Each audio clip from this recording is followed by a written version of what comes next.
One of my favorite projects over the last few years has been working to raise money to restore these historic buildings in downtown Pocahontas, Virginia. There's a nonprofit working to restore all of these buildings called Historic Pocahontas, and we're so excited because we finally raised enough money to put new roofs on these two guys and a few more of the buildings here in town.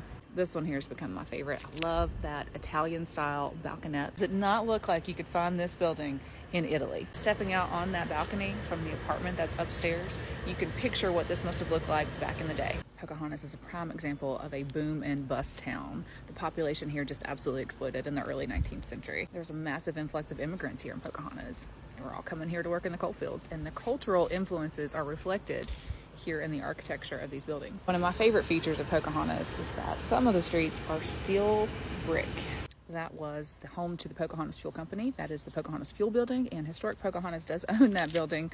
How many times can you say Pocahontas in one sentence? Last year, we were able to get funding for asbestos abatement through the Department of Environmental Quality and also a feasibility study. So there's lots of plans taking shape in this building, and I'm real excited to see what happens here. This is the site of the old company store, and all that's left standing is this tower.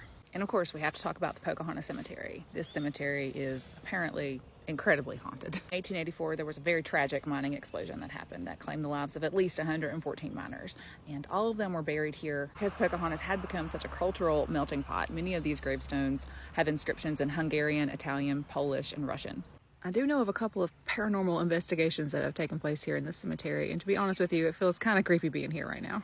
Situated on this mountainside, this is probably unlike any other cemetery you've ever seen. These graves are very close together, and a lot of these markers are just absolutely gorgeous. This is a historic landmark in Southwest Virginia, and kudos to the town of Pocahontas for taking such good care of this place. There's so much history to be explored and discovered here in the town of Pocahontas.